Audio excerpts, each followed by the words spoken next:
할렐루야. 우리 찬양합니다. 401장 찬송합니다. 주의 곁에 있을 때 마음이 든든하고. 아멘.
408장 찬송합니다. 나 어느 곳에 있든지 408장 찬송합니다.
사랑 내가 여시고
신명기 413장입니다.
찬양합니다. 나 이제 주님의 새 생명 얻은 몸 436장 찬양합니다.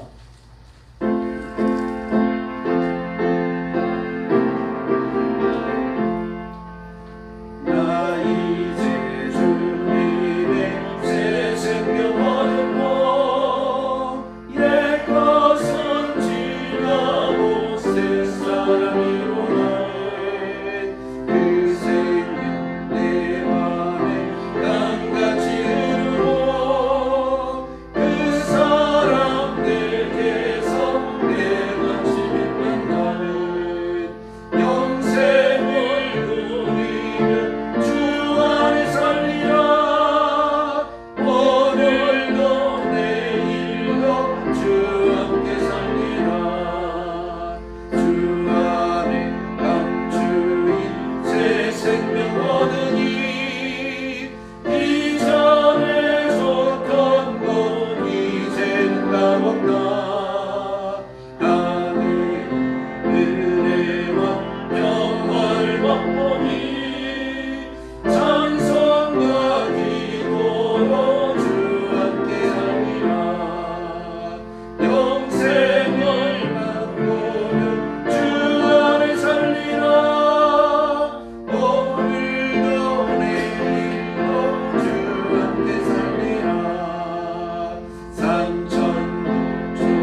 1절, 2절, 5절 그렇게 찬양합니다.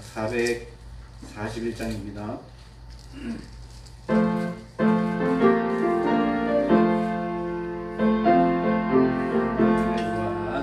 은혜 구한 내게 은혜의 주님, 은사원한 내게 은사의 주님, 신유 구한 내게 신유의 주님, 나의 마음속에 주님 오셨네. 나의 생명 되는 대주 예수님, 영원토록 모셔 내 기쁨 넘치네. 말씀 위에 서서 내 뜻 버리고 감정을 버리고 말씀에 서니 불완전한 믿음 완전해지고 내가 이제부터 주만 붙드네. 아멘. 나의 생명 되는 내 주 예수님, 영원토록 모셔 내 기쁨 넘치네. 모자랍니다. 나의 소망 되는 구주 예수님, 이 세상에 다시 강림하겠네. 나의 눈물이 손에 들고서 기쁨으로 주를 맞이하겠네. 아멘. 나의 생명 되는 내 주 예수님, 영원토록 모셔 내 기쁨 넘치네. 아멘. 할렐루야. 우리 찬미에서 408장 부른 후에 통성기도 하겠습니다.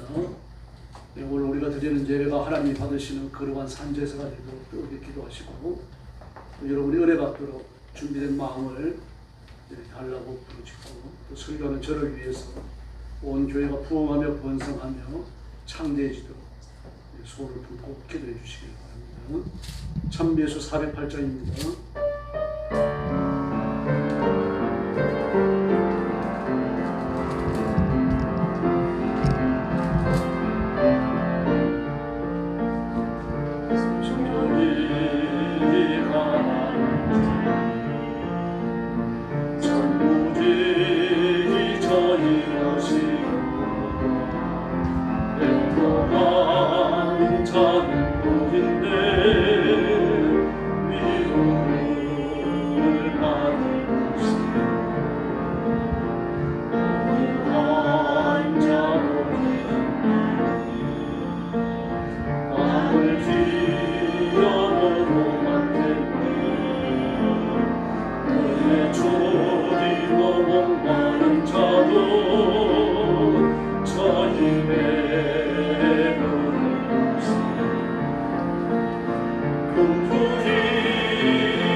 자비하신 아버지 감사합니다. 오늘 수요일 밤에 저희들이 하나님 앞에 예배하기 위하여 모였습니다.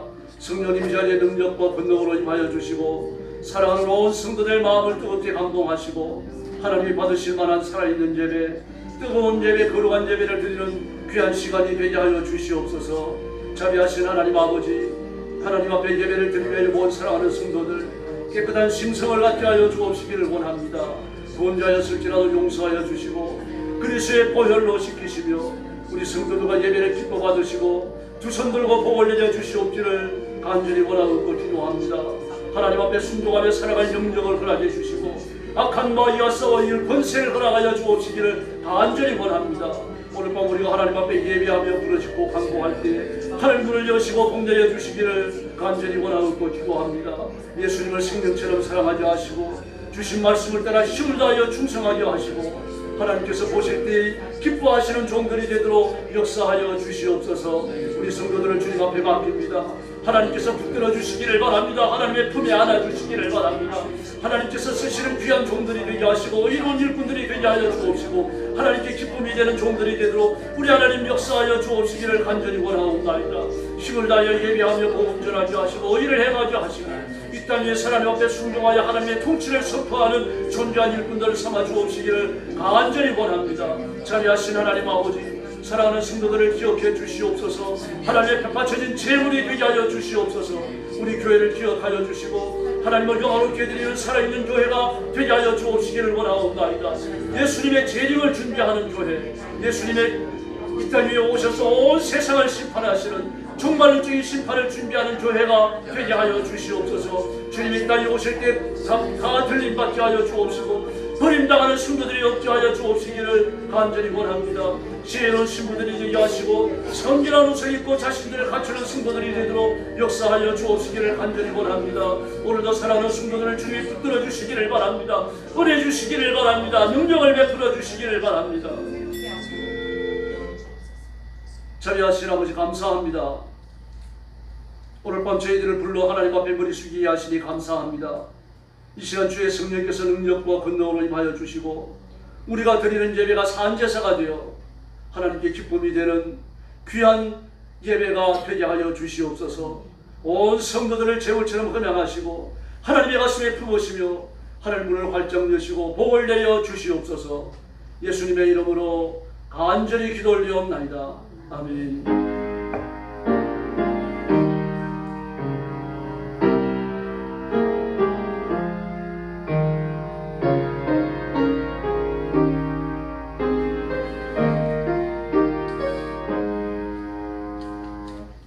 다니엘 1장 8절부터 16절까지입니다. 구약성경 1230페이지입니다. 1230페이지 다니엘 1장 8절부터 16절까지입니다.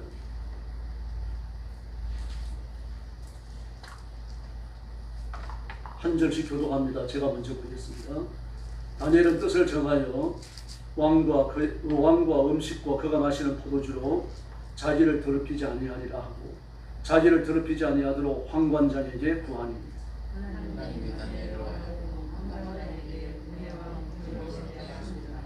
황관장이 다니엘에게 이르되 내가 내 주 왕을 두려워하노라.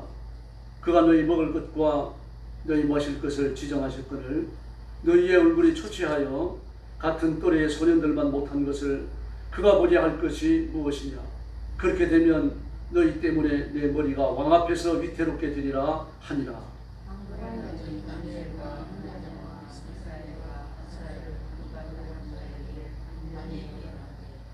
청하오니 당신의 종들을 열흘 동안 시험하여 채식을 주어 먹게 하고 물을 주어 마시게 한 후에 당신 앞에서 우리의 얼굴과 왕의 음식을 먹는 소년들의 얼굴을 기어하여 보아서 당신이 보는 대로 종들에게 행하소서 하네. 그가 그들의 말을 따라 열흘 동안 시험하더니 열흘에 그들의 얼굴이 더욱 아름답고 살이 더욱 획획하여 왕의 음식을 먹는 다른 소년들보다 더 좋아 보인지라. 16절 같이 봅니다. 그리하여 감독하는 자가 그들에게 지정된 음식과 마실 포도주를 제하고 채식을 주니라. 아멘. 지난주 주일 저녁에 이어서 환경을 극복합시다라는 제목으로 말씀을 합니다. 환경은 사람에게 절대적 영향을 끼칩니다. 그건 사람이 문화적 존재이기 때문에 그렇습니다. 그래서 어떤 문화의 살아내냐에 따라 가지고 성격과 품성과 육결이 형성되게 되는 거죠. 북한처럼 억압적인 권위에 짓눌리게 되면 사람은 사람다운 길을 못 펴니다. 일단 현실의 상황을 보고 살아남아야 되니까요. 비굴해지게 되는 거죠. 그러므로 인격적 존재가 된다는 건 대단히 어려워. 인경변이 능하게 되어지고 실효에 따라 거짓말하게 되어지고 일단 그렇게 해서라도 살아남는 게 중요하기 때문에. 그러나 미국처럼 자유로운 국가에서는 어떻습니까? 아주 거칠 것 없이 행동합니다. 말하는 것도 그렇고요. 뭐 경찰서에 취재받으러 들어갔어도 두려워하는 사람들이 뭐 별로 없죠. TVL 같은 걸 보면요. 아주 당당합니다. 경찰들을 두려워하지 않아요. 지나치게 경찰들을 두려워하지 않다가 보니까 사고도 일어나게 되고 그런 거죠. 네. 그러다 보니까 자신의 개인적 자유를 너무 앞세우게 되었습니다. 유럽을 보면요. 유럽에 민주주의가 제대로 되고 있는 나라는 영국밖에 없습니다. 독일이고 프랑스고 덴마크고 스웨덴이고 노르웨이고요. 전부 다 사회주의에 길들여져 있습니다. 대부분 투표가 없어요. 그래서 프랑스는 대통령 선거를 하니까 투표를 하니까 그래도 조금 낫긴 합니다. 우리가 잘 알고 있는 독일과 같은 나라도요. 투표가 없어요. 비례대표를 뽑고 다수당에서 총리가 나옵니다. 그 유명한 메르켈 총리도 그런 식으로 뽑혀진 사람입니다. 스웨덴 같은 나라는요. 1년 소득이 9천만 원이 넘으면 49%를 세금으로 떼갑니다. 그래서 돈을 많이 벌어도 부자가 될 수는 없어요. 사회구조가요. 세금구조가 그렇게 되어 있습니다. 돈을 적게 벌어도 가난할 수가 없고요. 물론 이제 세금을 많이 내는 사람은 나중에 은퇴 후에 많은 은퇴금을 받습니다. 그렇다고 하더라도 죽는 날까지 부자가 되는 건 어려운 사회구조를 가지고 있습니다. 뭐 스웨덴, 노르웨이, 스위스 이런 나라들 대부분 그래요. 아주 전형적인 민주적 성격을 띠면서도 사회주의 성격이 강합니다. 물론 다른 나라들 대부분 그래요. 근데 유럽 사람들은 자신들이 민주주의를 하고 있다고 착각을 하죠. 온 세계에서 민주주의가 잘 발달된 나라는 미국과 그 다음에 우리나라입니다. 그래서 저는 유럽 같은 데서도요. 국민들이 투표를 해가지고 대통령을 탄핵했다고 깜짝 놀랍니다. 막 일본 사람들은 기절하려고 그래요. 일본은 자기네들이 민주주의인 줄 아는데 철저한 전체주의입니다. 수상선거라는 게 없잖아요. 다수당에서 나오죠. 뭐 선거를 하더라도 할 필요가 없는 거죠. 그러니까 이번에도 아마 좀 기시다가 하야하고 나면은 또 자민당에서 수상이 나오겠죠. 그 사람 총리가 되는 겁니다. 그런 식입니다. 그럼 우리는 어떻습니까? 모든 게 투표입니다. 뭐 지방의원들까지 전부 다 투표로 결정을 하죠. 그러다 보니까 투표를 가지고 장난을 칩니다. 사람들을 가지고 장난을 치고요. 이런 것까지 감시해낼 수 있는 그런 정교한 구조들을 만들어내야 됩니다. 아직 거기까지는 못 가고 있죠. 노력은 하고 있는 줄 압니다만요. 그리고 이 같은 것들이 그 사람에게 많은 영향력을 끼쳐요. 그 사회 구조, 또 무엇을 배우느냐, 어떻게 배우느냐, 이런 것들이 인격과 성품을 가능하게 되어진다는 이야기입니다. 또 목사님 한 분은 미국에 이민교회를 맡아서 갔습니다. 이분이 그 전형적인 전역형 인간입니다. 밤이 되어지면 새벽 1시, 2시까지 깨어있고, 그리고 그때 좀 잠 좀 자고 새벽에 또 4시 되고 일어나서 나가고, 그리고 죽을 지경이죠. 얼굴이 늘 누렇게 떠있고. 막 그러던 차에 미국 이민교회를 맡아서 간 겁니다. 얼마나 좋은지 모르겠어요. 이민교회는 새벽 예배가 없으니까요.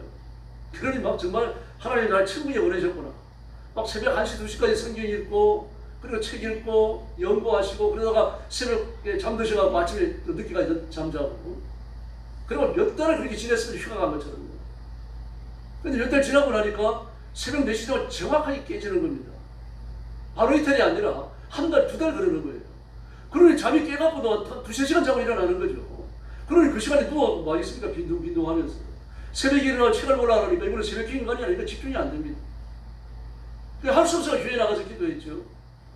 그러다가 보니까 목사님이 새벽에 일어나 기도한다 이런 소문이 퍼지니까 연세 많으신 권사님들, 나이 많으신 분들이 나오기 시작해요. 그러다 보니까 새벽에 나와가지고 같이 목사님과 같이 기도하는 사람들이 한 7, 8명, 19명 되기 시작하는 겁니다.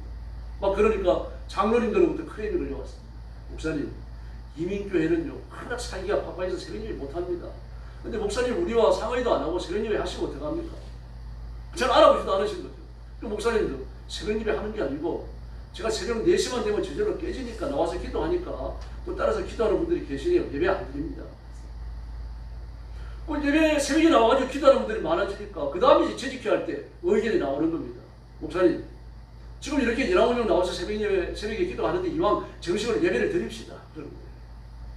뭐 재직회에서 의견이 나오니까요. 또 집사님들이 다 찬동을 하니까 그 장로님들 거절할 이유가 없는 거죠. 그래가지고 새벽 기도가 생깁니다. 이게 동양 성교교회입니다. 어디에서 자랐느냐, 어디에서 신앙이 잡기가 굵거든요. 이거 대단히 중요한 거예요. 제가 누차 말씀드렸습니다만, 임진왜란 때 일본군은 이미 군목을 대동하고 가요. 그럼 그때 임진왜란 때 우리나라에는요, 선교사님이 들어오실 때도 아니거든요. 그러니까 일본은 우리보다도 한 100여년, 200여년 일찍 복음을 받아들입니다. 근데 그때 들어온 선교사님들이 누굽니까? 자유주의 신학에 철저하게 훈련된 분들입니다. 기도의 능력을 안 믿습니다. 성경 공부 안 합니다. 의무적으로 하나님의 말씀을 가르쳤던 거죠. 그런데도 불구하고 일본의 기독교의 뿌리가 한참 내립니다. 그러다 다시 소멸돼버리고 마는데, 근데 우리나라는 어떻습니까? 지금 개신교 역사가 100 몇십 년밖에 안 되죠. 200년도 안 됩니다. 그런데 어떤 선교사님들이 들어옵니까? 무디 부흥원들의 영향을 받은 분들이 들어가고, 엎드려 기도하고 성경 말씀 읽고 기도의 능력을 믿고 천국과 지옥을 믿고요, 울면서 전도하고, 이런 분들이 들어와가지고 선교를 하니까 그 처음적 신앙 위에 한국교회가 세워지는 겁니다. 그러니까 뜨겁게 신앙이 부흥하고 전도가 되어지는 거죠. 이러면서 한국이 변화되기 시작합니다. 그래서 한국의 근대적 변화는 교회에서 시작되었습니다. 교회에 나와서 뭐 찬송을 부르고 언문을 배우고, 그래서 한국의 그 한국인들이요, 한글을 끼치는 장소가 대부분 교회였습니다. 교회에서 한글 학교 안 하는 데가 거의 드물었어요. 그 교회에 나가서 한글을 깨우치고, 한글을 깨우쳐야 이제 성경을 읽고 찬송을 부를 수 있으니까요. 또 교회에 나가면서 한글반에 나가서 한글을 배우지 않더라도 그냥 뭐 몇 년, 몇십 년 동안 성경을 그렇게 읽고 찬송가를 부르며 부대끼다 보니까 글을 배우게 됩니다. 문명을 탈피하게 되는 거죠. 우리나라 문맹률은 1, 2%밖에 안 됩니다. 전 세계적으로 이런 나라가 없습니다.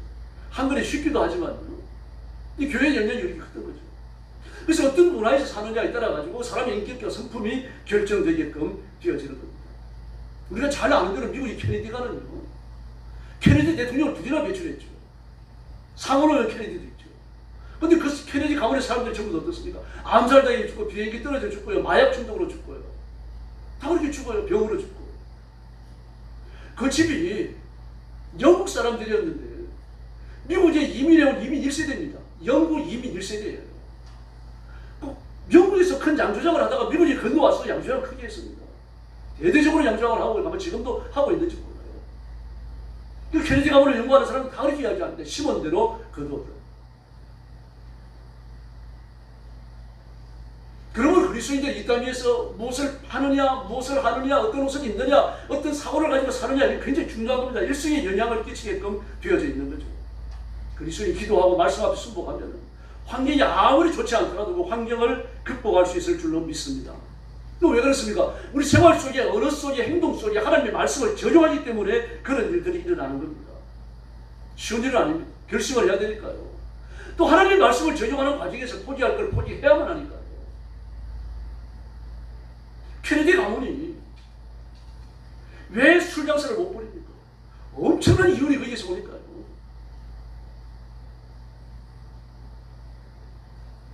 그리고 성경이 말씀하시는 이 삶의 원리는 세속적인 것과 달라요. 성경은 정직하라 그럽니다. 그래서 세상에서 정직하면 정없습니다. 성경은 온유하다 그럽니다. 온유하면요, 어디 모자란 줄 알아요, 세상에서요. 성경은 순결하라고 말합니다. 순결하면 세상에서 세상 물줄 모른다고 생각합니다.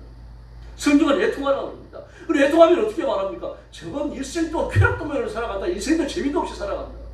무슨 재미로 예수 믿어? 이런 말들을 들어요. 쾌락을 누리지 못하는 사람, 세속적인 쾌락을 누리지 못하는 사람은 인생에 재미가 없다고 생각을 해요. 그래서 우리가 추구하는 것은 쾌락이 아닙니다. 만족입니다. 만족.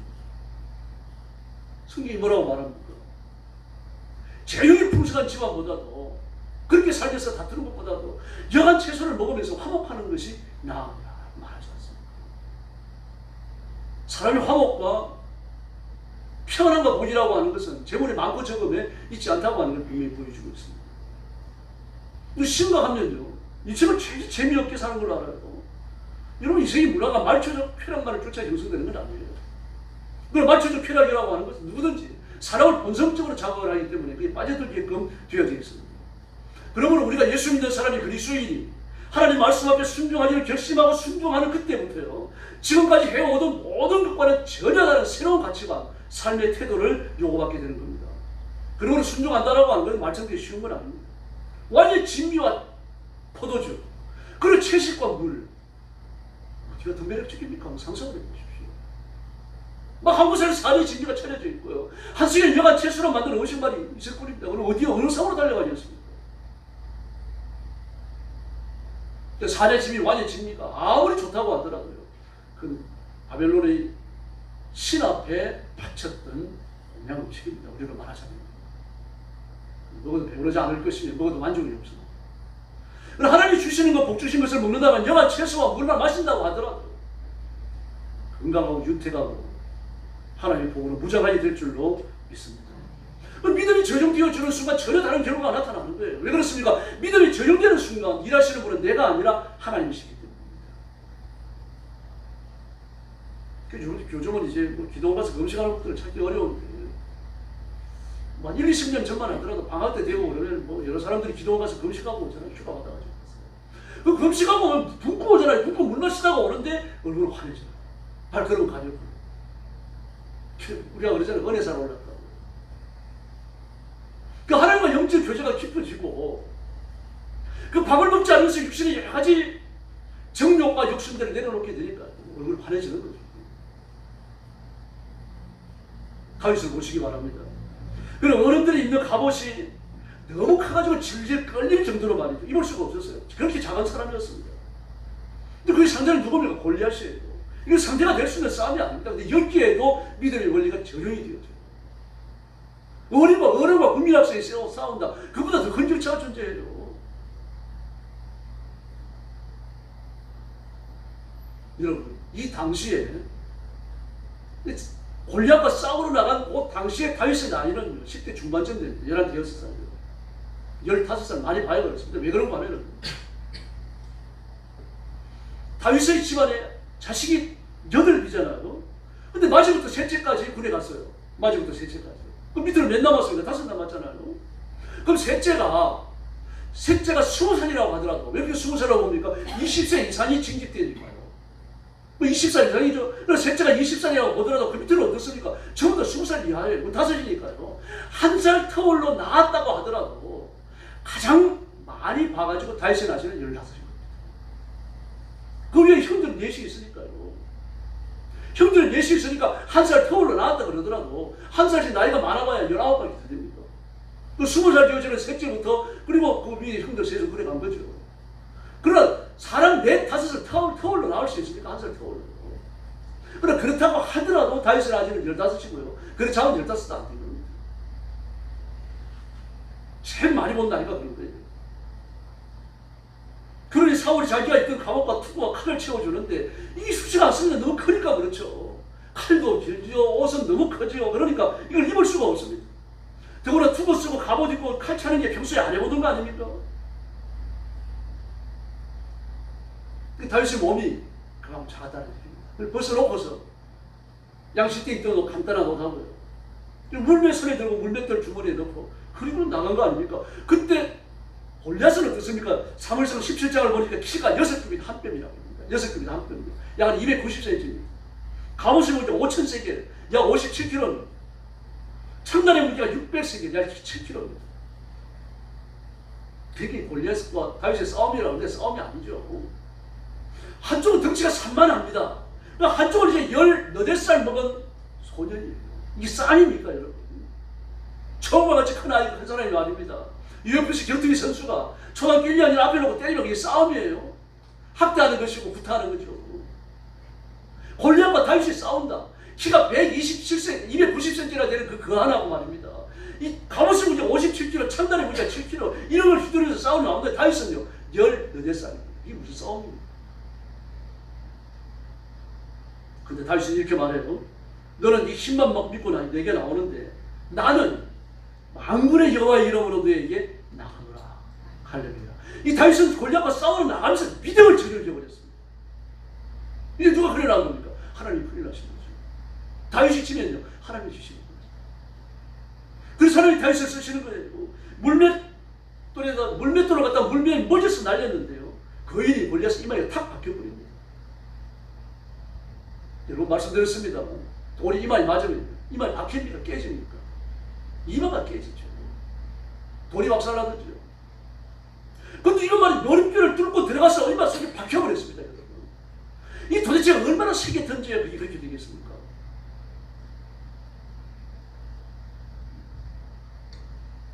길 보십시오. 예수님한테 박치기 할 때요. 박치기 할 때 이마로 그 상대편 이마를 가격하는 그때 무게가요 20톤이 넘었다 그럽니다. 20톤. 그런데도 이마가 안 깨져요. 나중에 뭐 후유증을 많이 겪어가지고 60살 넘어서 고생을 많이 했습니다. 사람 이마뼈가 그런 거예요. 정신을 모아가고 힘을 모아 갖다 부딪히니까 말이죠. 20톤의 위력이 나온다고요. 2톤요, 2톤. 2톤의 위력이 나온다고요. 그러니까 못 견디는 거죠. 2톤짜리 돌멩이를 갖다 때려보십시오. 생활 사람이 누가 있습니까? 이마에서 그런 힘이 나와요. 이 이마뼈가 말이죠. 보통 이게 딱딱한 뼈가 아닙니다. 근데 그 뼈를 뚫고 들어가가지고 돌이 박혀버렸어요. 이제 팔이 아니라 하나님의 팔이 던지신 줄로 믿습니다. 하나님 다시 그렇게 사용하신 거죠. 그리고 이 싸움의 승리를 가져오는 원동력은요, 만군의 여호와의 능력입니다. 이 능력이 누구한테 나타납니까? 여호와 이름을 믿는 다윗에게 나타났던 겁니다. 이게 승리의 원동력입니다. 지금도 마찬가지입니다. 믿음으로 살면 망하지 않을 줄로 믿습니다. 하나님께서 보호하시고 하나님이 보호하시는 사람은 하나님이 좋은 것으로 채워주실 줄로 믿습니다. 안희순 여사가 썼던 그 자연적 소설이죠. 죽어야 죽으리라. 좀 이런 책들을 계속 찍어냈으면 좋겠는데 절판돼가지고 서점에 사지도 못합니다.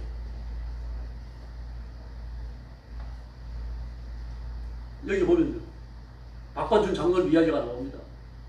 이 박관준 장로님은 평안도 사람이신데 평국 노예가 신사 참배는 죄가 아니다, 동방 여배를 죄가 아니라고 결혼한 이후에 아주 격렬하게 항의하다가 노예 사무실을 찾아 격렬하게 항의하다가 경찰들에게 잡혀가지고 투옥이 돼요. 그래서 옥중에서 27차 처녀의 신사 참배 결혼을 보고서는요, 미나미 총독에게 충고문을 보냅니다. 그 추락을 위해 총독을 만나가지고 따지러 가요. 근데 누나를 깜짝하겠습니까? 총독이요.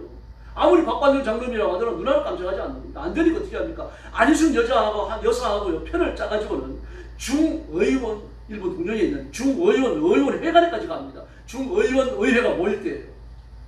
제74의 중의 의원이 개회되어졌는데 거기에서 아주 신사 참배를 반강제로 결정한 사실에 대해 항의문을 투하합니다. 막 이렇게 중 2층으로 됐는데 중 2층에 올라가가지고 소리를 지르면서 항의문을 투척해 수백 장을. 의장이 개회복을 3번 두드리고 나서 좌중이 조용할 때입니다. 그때 일어나서 벼락과 치해집니다. 여호와는 우리의 대사명이시다. 뭐 그러면서 이 항의문을 투척을 하니까 막 난리가 났을 거 아닙니까? 그 중의원 의회를 경비서든 경찰들이 전부 다 달려들어서 이 박관준 장로를 체포하라. 근데 5천자로 되어진 그 포고문을 읽는데 그 포고문을 읽는 동안 아무도 가까이 오지 못해요. 신기하잖아요. 총칼을 들고서 잡아먹을 듯이 달려오는 경찰들이 말이죠. 그 군인들 섞여 있을 거 아닙니까? 그들이 와갖고 감히 와가지고 못 끌고 가는 겁니다. 그 포고문을 읽는 동안. 포고문을 다 읽고 나니까 비로소 체포해가지고. 그래서 내년에 평양 형무소에 같이 한국으로 돌려보내져갔고요. 그리고 독립을 5개월 앞두고 1945년 3월에 순교합니다. 여러분, 믿음을 삶에 적용할 때 우리 삶에 하나님의 능력이 나타날 줄로 믿습니다. 그래서 어떤 사람은 직장에서 사업에서 쓰여서 실패자를 마십니다. 질병에 걸려 고생하기도 합니다. 가족이 시험을 나가기도 합니다. 그러나 절대로 낙심하지 말기를 바랍니다. 내가 오늘 선전을 마셨다고 해서 실패의 그 발걸음을 내가 뭐 돌부리를 차고 넘어졌다고 해가지고요, 내 인생이 낙점짜리가 아닙니다. 내 인생이 실패해서 실패를 거듭하다가 그렇게 망해버릴 인생으로 결정되었기 때문에 그런 것은 아니라는 겁니다. 심지어 범죄하고 넘어졌다고 할지라도 하나님 모든 것이 완벽하여 선을 이루실 줄로 믿습니다. 이 죄 짓는 게 옳다는 얘기가 아닙니다. 나는 죄를 짓고 넘어졌지만 하나님께서는 죄의 실패까지라도 내 성숙과 성공과 승리를 위해서 쓰실 줄로 믿습니다. 다윗을 보십시오. 그렇게 많은 죄를 지으면서 하나님 앞에 비탄신을 짓고 기도하고 말했다. 많이 울고 얼마나 가슴을 칩니까? 그러면서 그가 하나님의 거룩함을 닮아가잖아요. 하나님 필요해서 훈련을 시키고 계시는 겁니다. 다윗은요, 사울 왕에게 쫓길 때 사무엘에게 찾아갑니다. 뭐 어떤 신인전 장군을 찾아가서 자기 몸을 의탁하지 않았어요. 노아는 온 세상이 고음심을 치고 조롱을 해도요 방주를 지었습니다. 예수님의 제자들은 예수님이 죽고 큰 좌절에 빠졌지만요 성령님은 강력하게 임하셨고 그리고 제자들을 데리시고서 이 온 세상의 역사를 AD와 BC로 바꿔놓으십니다. 바울도 여러 번 죽을 뻔했죠. 한 번도 굴복한 적이 없어요. 그리고 실패라는 환경을 보지 마시고 그 위에 계시면서 내 인생의 꽃비를 주고 계시는 여호와 하나님을 바라보시기를 바랍니다. 우리 인생은 무한히 가능합니다. 그 이유는요 하나님께서 내 인생의 주인이시기 때문에 그렇습니다. 그러므로 하나님이 아닌 이상 내가 좀 실패했다고 하더라도 실수했다고 하더라도 혹시 죄를 짓고 넘어졌다고 하더라도 내가 실패할 인생으로 결정지어져서 그런 게 아닙니다. 여러분. 내 인생이 낙천자리가 아니라는 얘기예요. 하나님은 그런 약하고 보잘것없는 나를 또 영원롭게 만들어주실 줄로 믿습니다. 저는 여러분이나 저보다 내 죄를 짊어지고 지옥 신분에 떨어졌던 말할 수 없이 피폐해진 인간 아닙니까? 그런 우리를 그릇더리에 들어서 존귀한 자리에 앉게 해주셨습니다. 이 영광스러움을 기억하시면서 하나님을 힘있게 붙드시기를 바랍니다. 지금 내가 참 여유가 없고 힘겹게 살고 있고 내 인생이 이 고난 속에 있다고 하더라도 사람의 인생은 돈으로 평가할 수 없는 세속적인 것으로 평가할 수 없는 그렇게 고귀한 것이 있다는 것을 깨달으셔야 됩니다. 내 눈이나 간이나 폐나 심장요 얼마나 주고 팔 겁니까? 돈 얼마 주면 여러분 심장을 뽑아 팔 거예요. 돈 얼마를 주면 여러분의 심장 하나 꺼내가지고 팔 겁니다. 폐는 팔 수 있겠습니까? 누가 돈을 얼마만큼을 준다 그러면 눈 한쪽 뽑아줄 수 있겠어요? 우리 몸에서 생성되어지는 엔돌핀 아주 강력한 마약이죠. 이 엔돌핀은 1cc에 약 4천만 원어치 가지고 있다고 합니다. 근데 우리가 한 번 웃을 때요. 한 번 웃을 때 4cc의 엔돌핀이 만들어져 갖고 온 몸으로 퍼져나간다는 겁니다. 그럼 4cc면 얼마입니까? 4,4,16 1억 6천만 원어치입니다. 1억 6천만 원어치의 엔돌핀이 우리 몸에서 생성되어져 갖고 밖으로 뽑아져 나가는 거예요. 근데 마약하는 사람들은 엔돌핀이 생산되지 않습니다. 생산되지 않더라도 바깥에 들어오니까요. 그러니까 마약은 중독이 되버려요. 한 번만 맞아도 중독이 돼요. 근데 결국 죽죠, 사람이. 이렇게 고귀한 것이 저와 여러분의 몸에 있어요. 우리 팔다리는 손으로, 우리 손과 발은 돈으로 형상할 수 있는 거 아니잖아요. 저도 무릎에 인공관절을 넣습니다만 제 관절만 못해요. 무릎이 자연스럽지도 않습니다.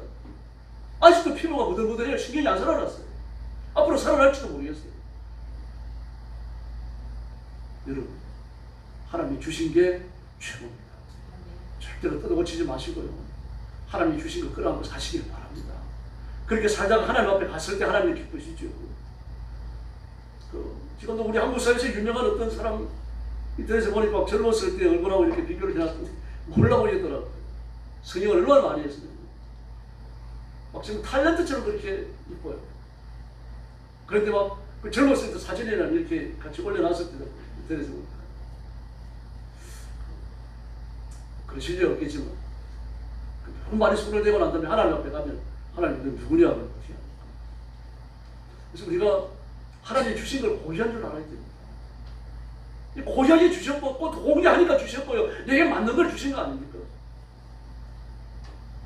그러므로 하나님이 축복하시면 지금도 우리의 인생이 바뀔 수 있다는 사실을 깨닫고 절망하지 마시기를 바랍니다. 물질 부족하면 구하셔야 됩니다.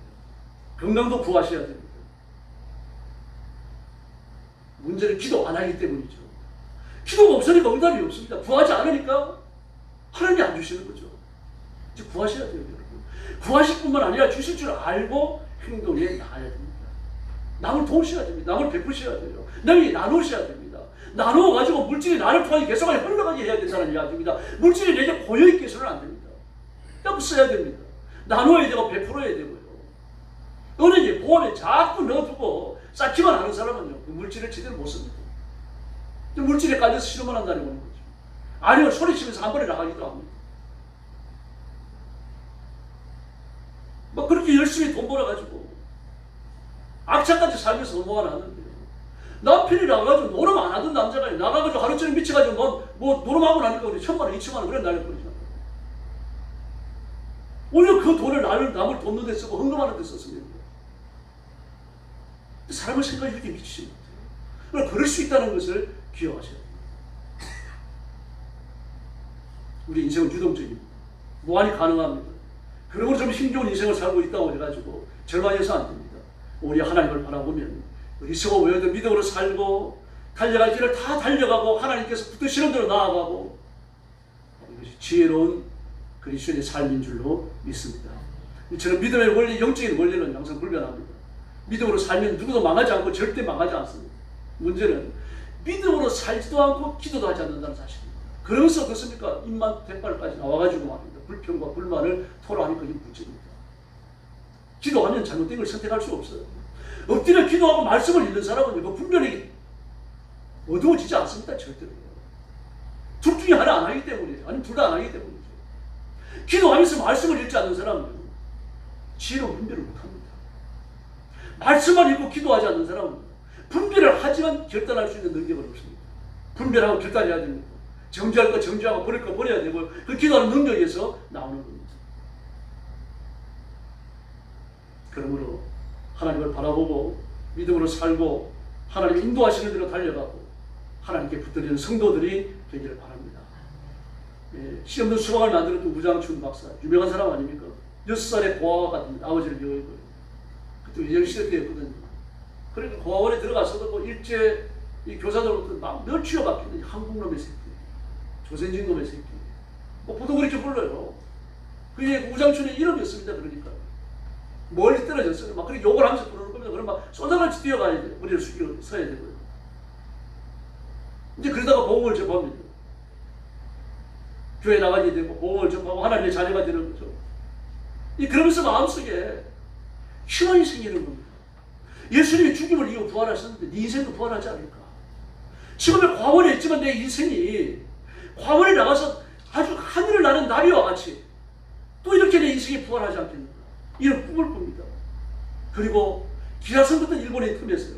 동정제대를 우수하게 졸업하고 세계적인 육종학자가 됩니다. 그럼 나중에 그런 말을 합니다. 내 인생의 성공은 처음엔 하나님의 은혜다. 두 번째 하나님의 은혜다. 세 번째 하나님의 은혜다. 그렇게 말합니다. 자기가 한 것을 하나님을 바라보고 하나님 저 좀 도와주세요. 이것밖에 한 것이 없다는 얘기입니다. 자기가 육종학자가 될 이런 꿈을 가지는 것도 하나님이 주셨다라고 말해요. 처음에는 육종학자가 될 생각이 없었답니다. 돈 많이 벌어가지고 부자가 되고 싶었다고 그래요. 그런데 하나님께서 오늘 갑자기 말입니다. 너희 나라 백성들이 저렇게 농사를 지어서 먹고 사는데 네가 농사 짓는데 도움을 준다면 얼마나 좋겠니? 이런 생각이 드는 겁니다. 기도하는데요. 그래서 육종학자가 되자 이 꿈을 꿨던 거예요. 시험도 수박을 만들지 그걸로 끝납니까? 북한까지 갑니다, 여러분. 북한까지 가가지고 북한에서 아마 3년간 머물렀을 겁니다. 최고의 대우를 받으면서. 그래서 북한에 아주 수확량이 좋고 맛있고 우수한 옥수수 품종을 만들어서 그게 남겨주고 와요. 지금 모르겠습니다만 김정은이 때만 하더라도 우장순 모르는 사람이 없었습니다. 김정은이도 우장순 얘기했었어요. 아프리카 가서도 마찬가지입니다. 아프리카 가서도요. 아프리카 그 토지에 아주 최적화되어진 두 가지 육종을 만들어냅니다. 하나는 벼를 만들어내고요. 하나는 옥수수를 만들어냅니다. 아프리카에서 막 산모작 할 수 있는 벼를 만들어가지고 충실하게 해요. 한 산이 올라오더라도 이게 막 수십 개, 100몇십 개가 달리도록 그런 튼실한 벼를 만들어요. 병충해도 강하더라고요. 근데 문제는 그 게으른 사람들을 이끌고 그 농사를 짓는 체계를 만드는 사람이 없었어요. 그렇게 빠져있는 사람이 없었습니다. 또 그냥 눈뜬 아프리카 사람들도 없었고요. 지금도 마찬가지입니다. 아프리카 사람들 중에서 농사 짓는 사람들 잘 살아요. 근데 농사 지으려고 시작을 해가지고요.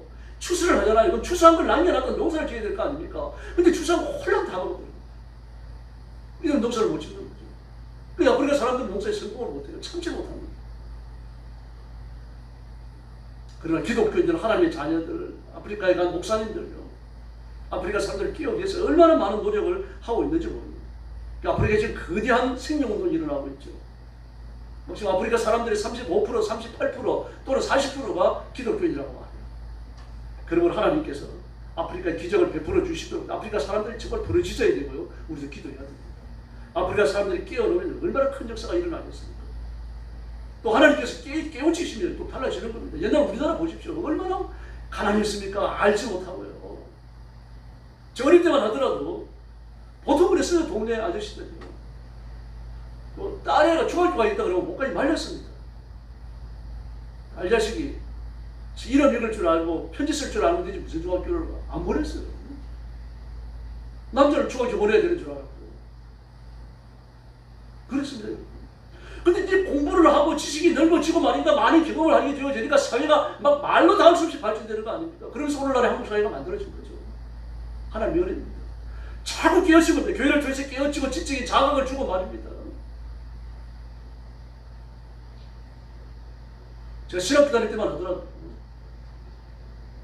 그때도 조금 덜했습니다만 제가 군에 가기 전만 하더라도 그때는요 새벽에 나가면서 북촌에서 동네 한 바퀴 돌면 애들이 막 몇십 명이 쭉 따라왔습니다. 그렇게 문화가 척박했어요. 그 교회 데리고 돌아가지고 찬송가 가르치고 막 인형극 하고 말입니다. 그러면 애들이 막 둘러 빠지면 눈이 빠지도록 쳐다봐요. 4주 5주 지나가지고 또 이제 등반을 시켜버려요. 지금은 어떻습니까? 교회가 그렇게 진보된 문화 영역을 갖고 있지 못합니다. 왜 그렇습니까? 교회 바깥의 문화가 더 많이 발전합니까? 그럼 뭘로 승부해야 됩니까? 영성으로 승부하는 수밖에 없어요. 영성의 승부는요, 기도에 있습니다. 나가서 전도하는 것도 중요하지만 기도해야 되고 베풀어야 되고 하나님의 말씀을 읽어야 되고요. 그리스도의 빛으로 세상의 어둠을 비추는 수밖에 없습니다. 막 교회가 굉장한 능력이 있어가지고 말입니다. 엔터테이너적인 기질도 있는 사람들이 교회 안에 많고 그래갖고 막 사람들 끌어모으면 얼마나 좋겠어요. 그런 교회가 몇이나 되겠습니까? 그런 능력을 가진 사람은 얼마나 있고. 어쨌든 기도하십시오. 이 땅에 생명수는 예수님밖에 없는 줄로 믿습니다. 그래서 예수 믿고 하나님의 자녀가 되고 나면 인생이 변합니다. 영생을 얻습니다.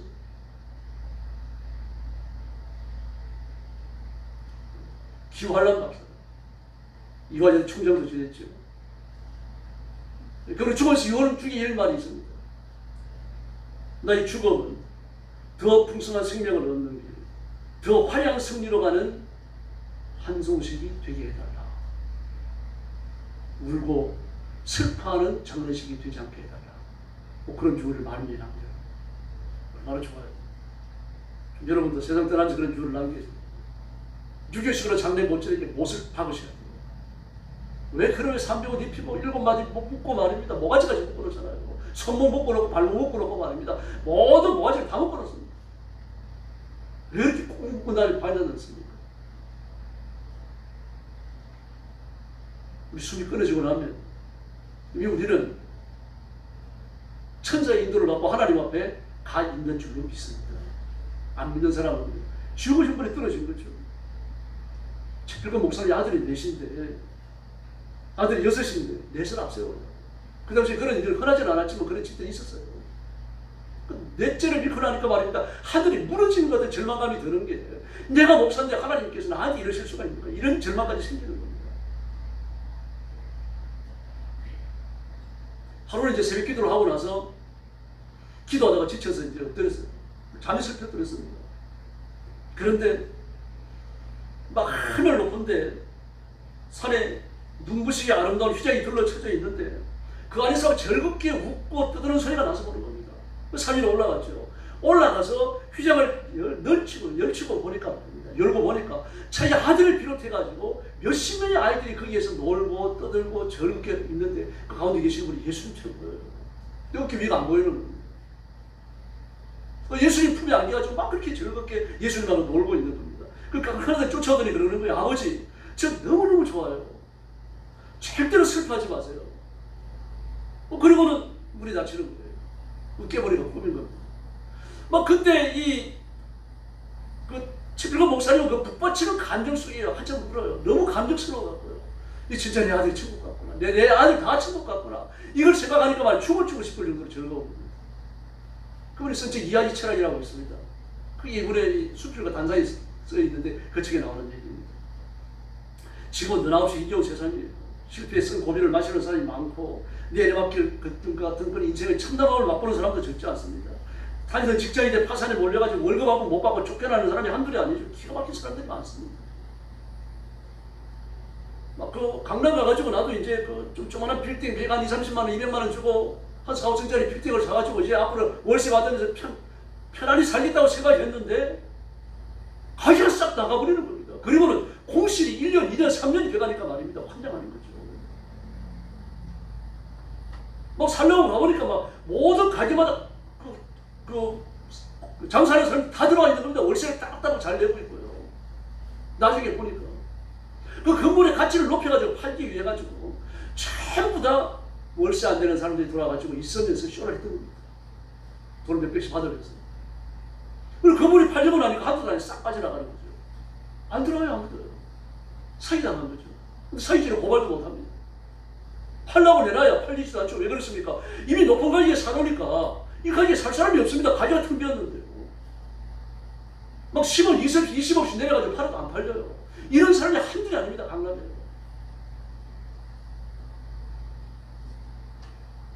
참 기가 막힌 사람들이 많습니다. 그런 믿음의 원리를 적용하면 하나님의 기적을 일으키실 줄로 믿습니다. 여러분, 내가 실패 좀 하고 고난을 당하고 위기에 직면했다고 해가지고 내 인생을 하나님이 쫙 만드셔서 그렇다 이 생각 절대로 하지 마시기를 바랍니다. 초라하면 욥보다 초라한 사람이 있겠습니까? 그러나 하나님께서 욥의 말년을 얼마나 영화롭게 만들어 놓으십니까? 하나님께서 저와 여러분의 말년도 남은 인생도 그렇게 영화롭게 해 주실 줄로 믿습니다. 욥은 비참하자. 그러나 하나님 그 놀라운 기적을 일으켜 주십니다. 기선장군은 칼을 차고 말입니다. 말 위에 늠름히 앉아가지고 온갖 좋은 걸로 장식되어진 레드카펫을 지나가면서 성에 입성을 합니다. 우리 예수님은요, 초라하기 짝이 없는 새끼라기를 터셨어요. 그러나 예수님은 온 세상을 접어가는 만왕의 왕이십니다. 예수님을 바라봅시다. 만왕의 왕이신 예수님도 예루살렘에 그렇게 초라하게 입성하셨어요. 또 마태복음 13장에 보니까 뭐라고 말씀하십니까? 너희는 천국은 채전밭에 갖다 심어놓은 겨자씨 하나입니다. 그 채전밭에 겨자씨 하나를 심어놓으면 뭐가 어디에 있는지 알긴 알겠습니까? 좁쌀보다 작은데요. 그러나 이것이 싹이 나고 잎이 나고 크게 자라놓으면 새들이 와서 깃을 드리느니라. 제가 여러분의 인생이 하나님 앞에 그렇게 아름답게 풍요롭게 디자인된 줄로 믿습니다. 여러분, 환경을 극복한다, 환경을 초월한다라고 하는 것은요, 환경이 나쁘기 때문이라고 하는 것을 기억하셔야 돼요. 이 세상의 임금이 마귀가 아닙니까? 우리 열악한 육신을 가졌잖아요. 내가 아무리 의롭고 깨끗하게 살고 싶어서 우리 육신 속에, 내 세포 속에 죄 짓는 그런 기억들이 말입니다. 알랄리 필요밖에 없으시지 않고 있습니다. 빨래를 할 수가 있는데 내 메리 속에 박혀진 기억은 사라지지가 않아요. 치매에 걸렸을 때 그런 기억만 사라지면 좋겠는데 말입니다. 그런 기억은 사라지지 않습니다. 그러면 기도하는 길밖에 없습니다. 그 성령이 것이 없습니다. 이 두 가지 더 가지 않으면요, 여러분 영적 치매에 걸립니다. 엉뚱한 소리 하는 겁니다. 교회 나오면서도 기도한다고 말하면서 성경 읽는다고 말하면서도 엉뚱한 소리 하는 거예요. 밤낮으로 설교를 듣고 하나님의 말씀을 읽고 그러면서도 말입니다. 그 영적 치매입니다.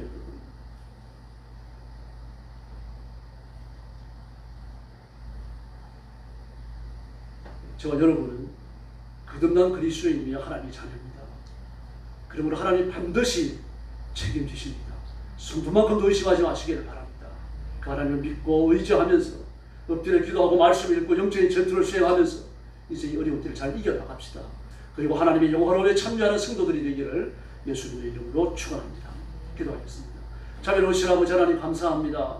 우리가 이 땅에 사는 동안 위기와 고난과 역경과 시험과 시련이 끊이지 않습니다. 그러나 환경이 어떻다고 하더라도 환경이 지배당하는 성도가 없게 하시고 환경을 딛고 일어서는 성도가 되게 하여 주옵소서. 세상에 감당치 못하는 힘있는 성도들 삼아 주시옵기를 간절히 원합니다. 우리 성도들이 이르는 곳마다 승리의 노래를 부르게 하시고 악한 마귀를 일곱 길로 도망가게 하시고 자비로우신 하나님 아버지 악한 영들도 도망가게 하여 주옵시기를 원합니다.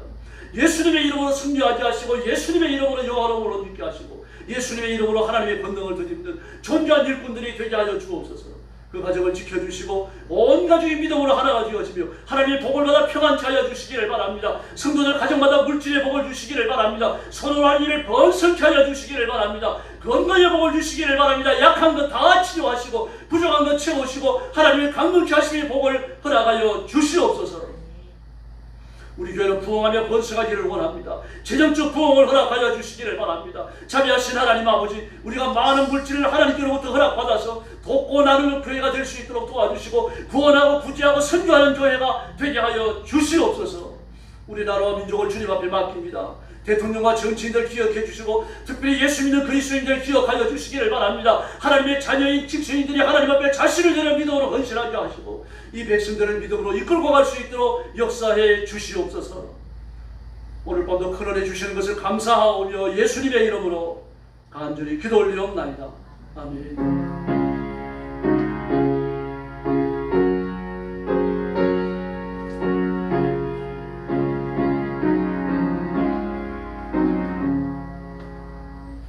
찬송가 382장 부르겠습니다.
기도의 모임에 열심히 나와주시고 집에서도 성경 읽고 기도하는 데 좀 힘써주시기 바랍니다. 특별히 교회 부흥을 위해서, 회복을 위해서 기도해 주시기 바랍니다.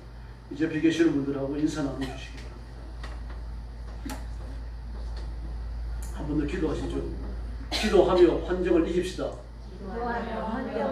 할렐루야. 우리 숙여서 주님 가르친 기도 드리겠습니다. 하늘에 계신 우리 아버지, 아버지의 이름을 거룩하게 하시며 아버지의 나라가 오게 하시며 아버지의 뜻이 하늘에서와 같이 땅에서도 이루어지게 하소서. 오늘 우리에게 일용할 양식을 주시고 우리가 우리에게 잘못한 사람을 용서하여 준 것 같이 우리 죄를 용서하여 주시고 우리를 시험에 빠지지 않게 하시고 악에서 구하소서. 나라와 권능과 영광이 영원히 아버지의 것입니다. 아멘.